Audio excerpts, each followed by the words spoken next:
everybody, we are back with another episode of the Living the Canadian Dream podcast. Today I'm here with the founder of OneDash, Rayhan Perera. Hey, nice How to are meet you doing today? Good, good. A little bit jet lag, like I said, but we're good. Yeah, so we were talking off mic just now, and you said that you were coming from Dubai. Yeah, we flew in from Dubai. Some of the team flew in from London, so everybody just caught up here in Toronto. Yeah, it's wild. How long is the flight from Dubai? We had to go through, we did transit in London, so it took 7 hours to get there, and then it took another 7 or 8 hours to get to Toronto. Very cool. So were you there for business as well? Or? Yeah, that was it. Yeah, we were there for work, and we just opened up an new office in Dubai. Wow. So exciting times for us. Yeah. How do you like Dubai? It takes a little bit of getting used to. It's a bit different from Toronto or from Singapore, but yeah, it's an amazing city and moving really, really fast. Yeah. It's all about, like, I just see and heard from friends that it's all, like, lavish and, lots of luxury and stuff like that too. There's lots of gold gilding everywhere. Yeah. Expensive sports cars and stuff too. Yeah, that's right. Yeah, that's amazing. So whereabouts are you guys based? So I think we're just such a global team. Yeah. We've got the development team, which is based in Ukraine. Yep. Then we've got a sales office in London. We've got another sales office now in Dubai. Okay. And the original HQ, which is in Singapore. Yeah, that's very cool. So you're all over the place. We're traveling a lot. That's amazing. Yeah. Okay, so why did you start this company? How did it start? How did this sort of happen? OneDash kind of evolved through a meeting of multiple people, but it started originally with a failure. Okay. So I used to work in the oil and gas industry. Okay. And then I decided that, I didn't want to do oil and gas anymore. I decided that because I went to a field visit and I saw what they were doing with my company products on the field. And I just thought, this is not something that I wanted to be part of anymore. Yeah. So I decided that I was going to sell the company. We sold the company in 2012. Okay. And then in 2013, I was looking for something new to do. Yeah. I took my hand at retail, which was probably the toughest business environment I had ever found myself in, because, fashion retail was something that was really trending back then. Yeah. And we decided to do a fashion brand out of Singapore, which is very difficult to do because population size is quite small. Yeah. As soon as we decided to, try branching out and going into the rest of Asia, we found how difficult traditional retail really is, and then keeping up with it. So the business collapsed after a while. For sure. So, whenever there's a death of a company that you started or something, you take time to grieve. But then we decided we're not just going to sit back and, cry about it. We're going to get back in the game. Yeah. And we thought, what are we going to do? We're going to build solutions for retail and kind of help companies which have this really tough marketing time and give them solutions that are affordable but make maximum impact. Love it.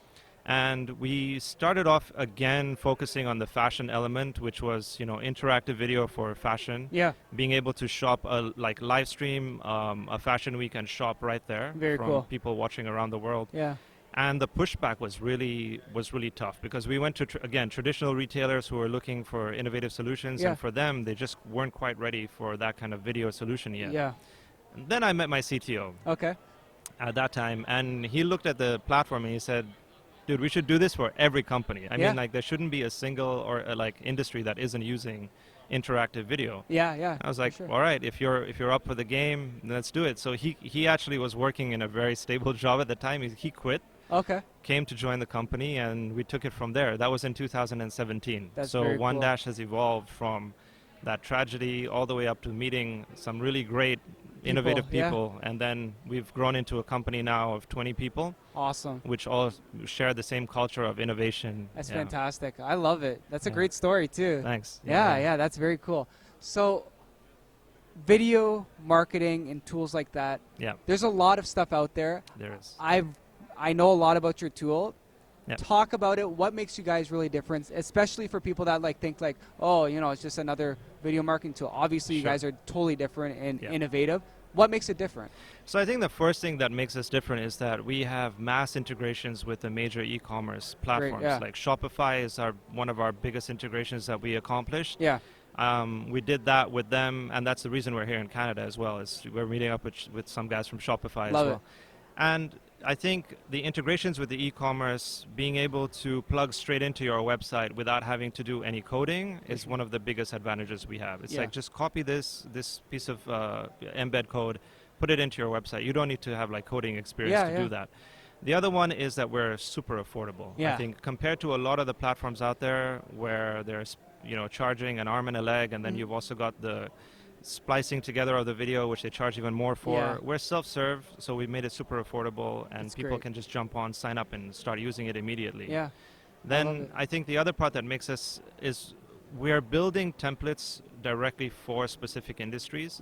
And we're not doing that just out of the box. We're doing it with, speaking to the client, really getting to know what their needs are. With real intent. With real intent, really getting to know what their needs are, and then, putting that template out there specifically for them. I love it. Yeah, that's fantastic. Especially when it comes to things like e-commerce tools and stuff like that. You have to integrate that stuff. Like, if you have a tool and it doesn't integrate with the latest technology, like, it's not useful. But that's fantastic. So if you're a business or even a person, like a creative person, you're making videos or just wanted to run a campaign, how can you use it? What sort of features can you use? So the first thing that you'll notice when you come onto the OneDash platform is just a quick sign up, like easy, straightforward sign up. Perfect. And then it's the same as using any kind of video editing software that you've ever used before. And it's very straightforward. And then all you do is overlay the additional information that you want to put into that. And at the end, we will generate embed code for you, and all of that data goes with you into that video. So it's super straightforward. Awesome. I think one of the nicest features that we've managed to accomplish is the shoppable interactive videos. Now, what that does is it gives you the capacity to take this 1-minute video, and we know that we live in this society today where everything is on demand. Of course, So if you're putting out your videos and you've only got a minute to grab attention, then you want to overlay as much information as possible within that 1 minute, and this is what it does. The nice thing about interactivity is that it breaks that monotonous cycle.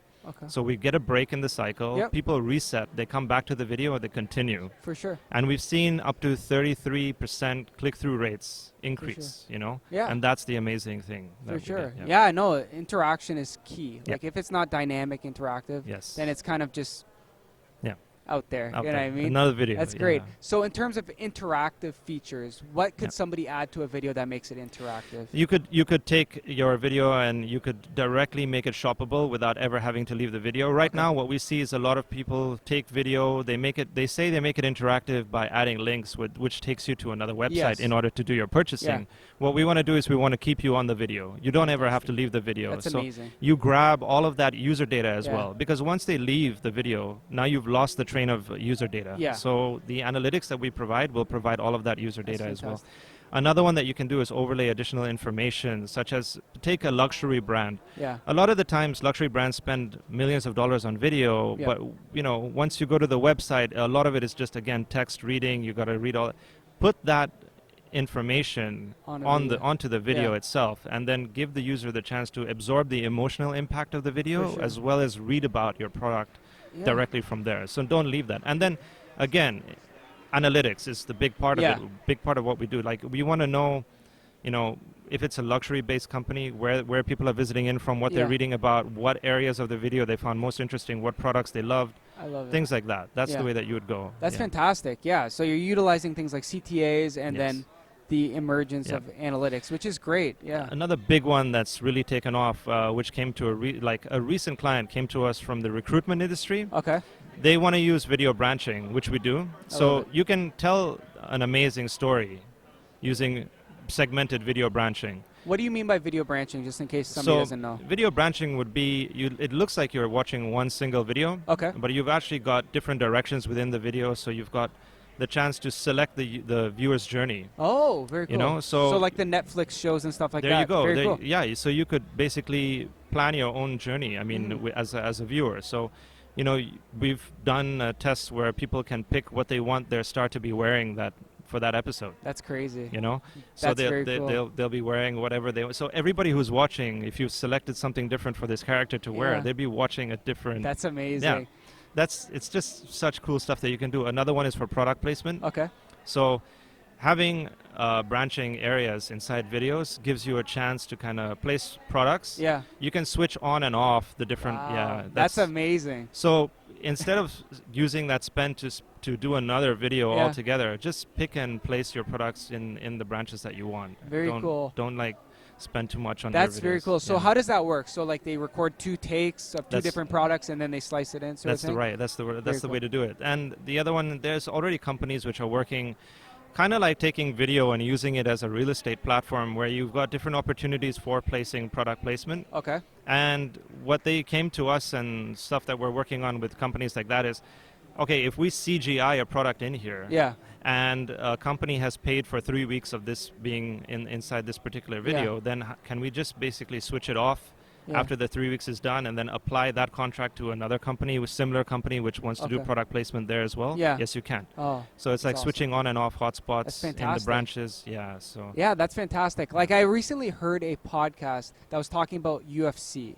This is obviously something totally different because it's like a brand name on like their shorts. That's one of the reasons they stopped doing branding other than Reebok on UFC is because some sponsors wouldn't pay the athletes after they actually fought. There you go. So when it comes to video, that's a fantastic idea. Like say a sponsor didn't pay, you just turn them off. Turn them off. You don't waste an entire video. Exactly. And then you can plug that real estate space in the video to somebody else immediately. You know, give it to So that's incredible. That's a very interesting feature. So those are the cool things we're working on. Another one that we did after speaking to quite a few people in retail was we came up with text messenger commerce. Okay.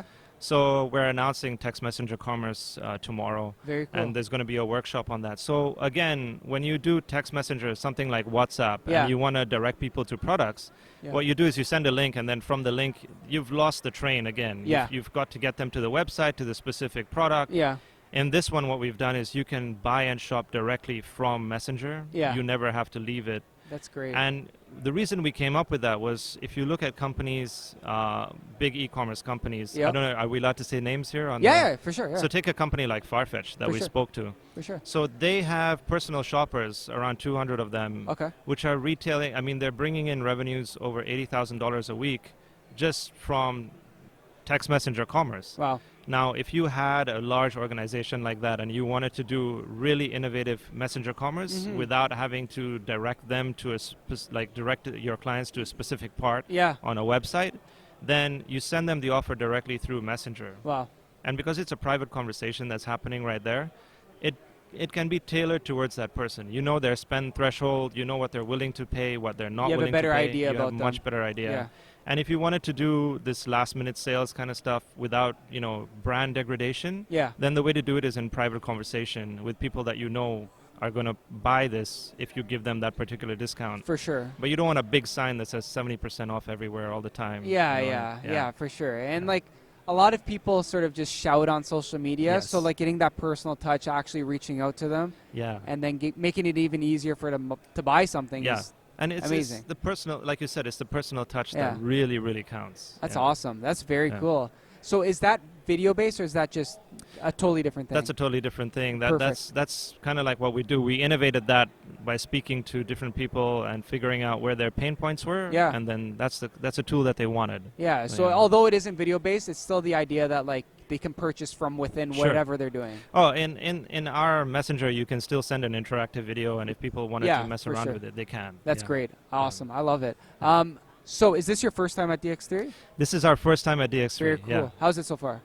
Amazing so far. I mean, we're really grateful to be here with everything that's going on. And, we were supposed to be in Emerge London after this. Emerge got cancelled. Really? Yeah. So we're really grateful that Dx3... Europe is on lockdown. They are. Like a lot, That's crazy. It's been great. I'm happy, it's still going on, especially with everything going on. I've been here a few years in a row. It's fantastic. It's a great time. It's a great time. So in terms of video marketing, even just video in general, where do you see the industry headed in the future? I'm very much of the opinion that, streaming services are going to be a major part of our lives. They already are taking over quite a big chunk. We're going to kind of look towards consolidation, I think, because it's going to be a big mess if there's just so many streaming sites and you got to go to so many places for your content to absorb. It's also going to be a marketing nightmare. But I think that's what we'll see. We'll see consolidation in the streaming services, etc. And then I'd like to imagine that a lot of websites in the future will be delivering information and content through even if it's an e-commerce site, a very similar look to a streaming site for products where people can still purchase products directly through video and that kind of stuff. Yeah. And especially when it comes to things like video, like a lot of people, honestly, either they don't have the time, or they just don't want to read. Like that's the biggest thing. And like I started living the Canadian Dream off as like a blog, like a while ago, like over 4 years ago, and that started off as a blog. And then I realized a lot of people really like the audio just because they don't have to read anything. It's just a lot easier. It's just a lot easier. So. And I think they absorb the information a lot faster as well. Audio and video, you do it a lot quicker. And you can get a message off in a minute as compared to, 10 minutes of reading. So it's really interesting. Very cool. Do you have any favorite, say, video producers out there? Anybody that you like to follow for inspiration? At the moment, I wouldn't pinpoint. I don't want to be biased, but no. At the moment, there's nobody that I'm really going to say is like my absolute. This is the one to follow kind of video producer. But we built OneDash really for anybody producing content. I love it. So. Everybody is a client, and everybody is somebody to learn from, we appreciate everyone's art. I mean, people approach video in so many different ways, and being a supplier of solutions for video, we see such innovation in the industry, and the way people want to tell stories is just different. It's great. Do you work with a lot of like individuals as well? That's it. I mean, even if you're like a regular small, medium-sized enterprise, which is based on Shopify, they've got millions of merchants from different sizes. For sure. Then we make it that simple that anybody can be there. And we want to welcome, like, it doesn't matter what size the business is, as long as we're adding value to their content. That's fantastic. I love it. So it's anybody can use it. It's functional. You don't have to be a coder. You don't have to be a programmer. That's great. That's fantastic. What's your routine like as somebody that's heading this company? Wow. We've got a little baby at home. Okay. She's turning 4 this year, so my wake up starts with that. I can imagine. It starts early morning at around 5 o'clock. Okay.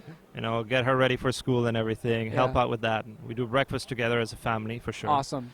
Drop her off at school, and then I'll head into the office. Okay. Obviously, try and be there. Try and be the first one there. I'm usually not. The accountant is usually always beating me to the office. Oh, she's fantastic. Yeah. And then it's pushing through, eating healthy. Good. Definitely. Yeah. And then 5 times a week in the gym.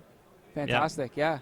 So you have to keep yourself healthy. Yeah, yoga and boxing. Great. So that's the awesome. That's a routine basically, and then we're back to working from home. Sometimes we have a rule at home. Whenever I get home and my wife gets home and everybody's home, we have a phone box. Okay. So from 6 p.m. until 8 p.m. until our daughter goes to bed, we put the phones in the phone box. Wow. Nobody gets to touch your phone. That's awesome. Yeah. That's great. That's mandatory. Yeah. So that's house rules. That's a very good rule. Yeah, same. People get annoyed. They come over to the house and I'm like, listen, between this time you've got to put your phone in the phone box. It's lockdown. Like, what is this?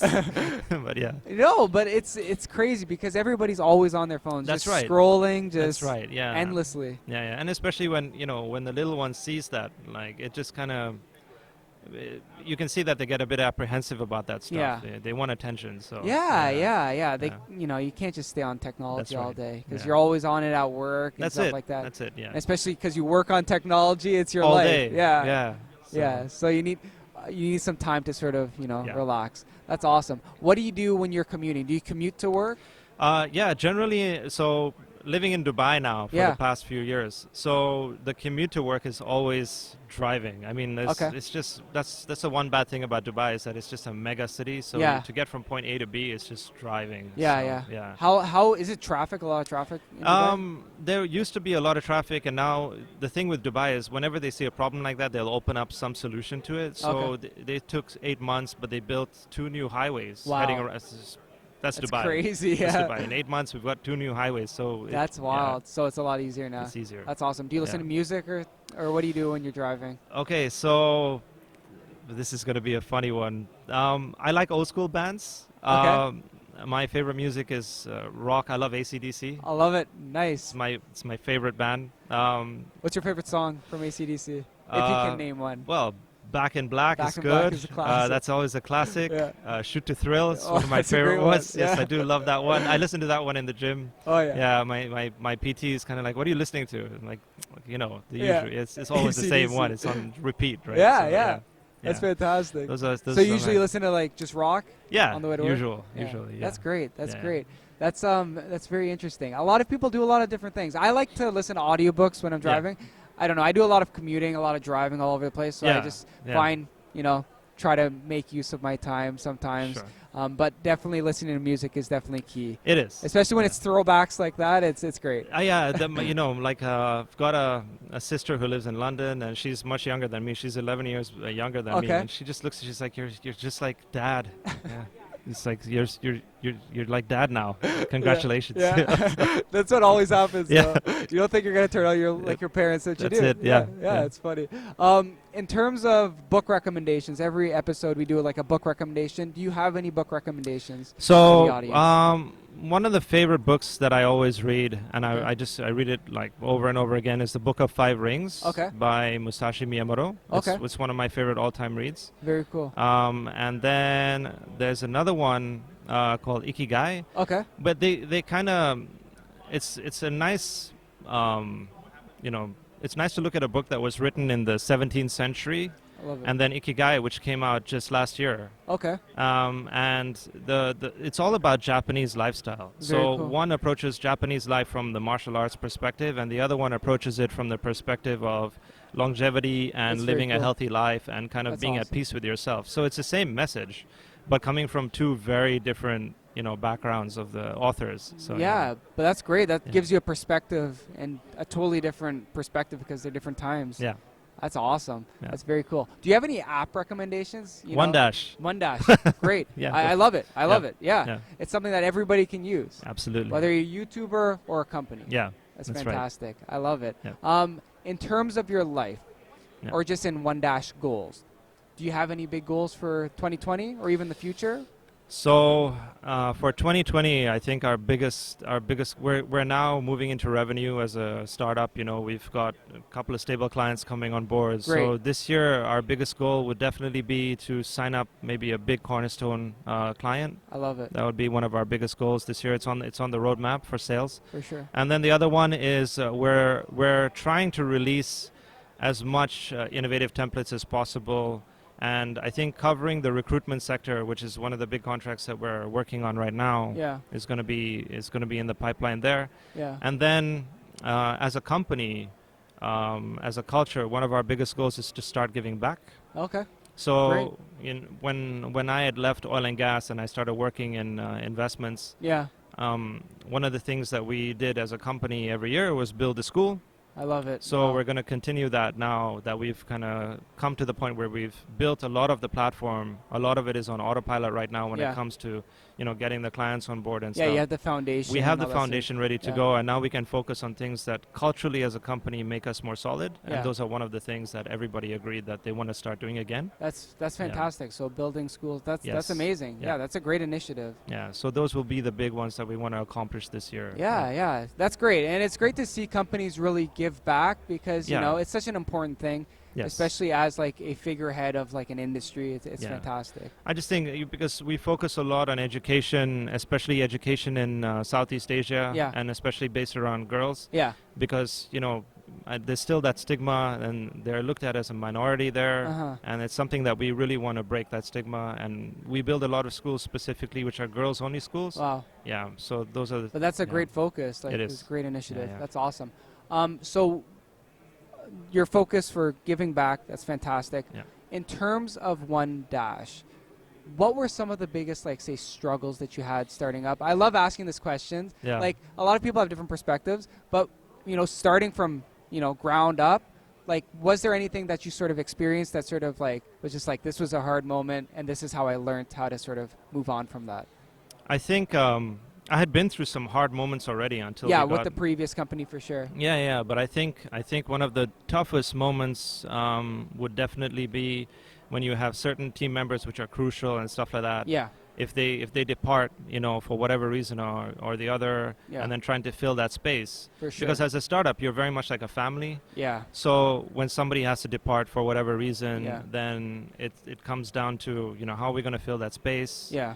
Are we going to find somebody who's the right culture fit for us as well? Yeah. Because that's so important to keep it going. Yeah.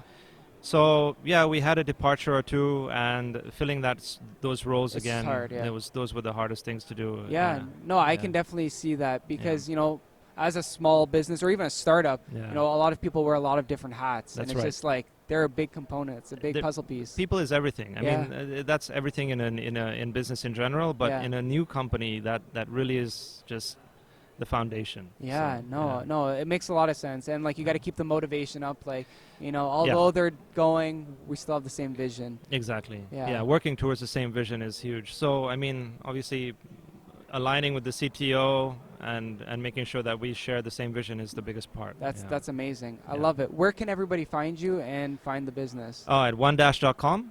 Fantastic. Yeah, that's straightforward and simple right there. And we're here at Dx3. We're going to be here for the full 2 days. So please pass by. We're at booth 226. Great. Come by and say hello. Awesome. I love it. Thank you so much for coming on. At the end of every episode, we always do a question of the day. So this is a question that you can just ask the audience. Just say anything, like if you're an entrepreneur out there, like this is, you know, what you should ask yourself if you're starting a new endeavor, whatever it is. Okay. Yeah.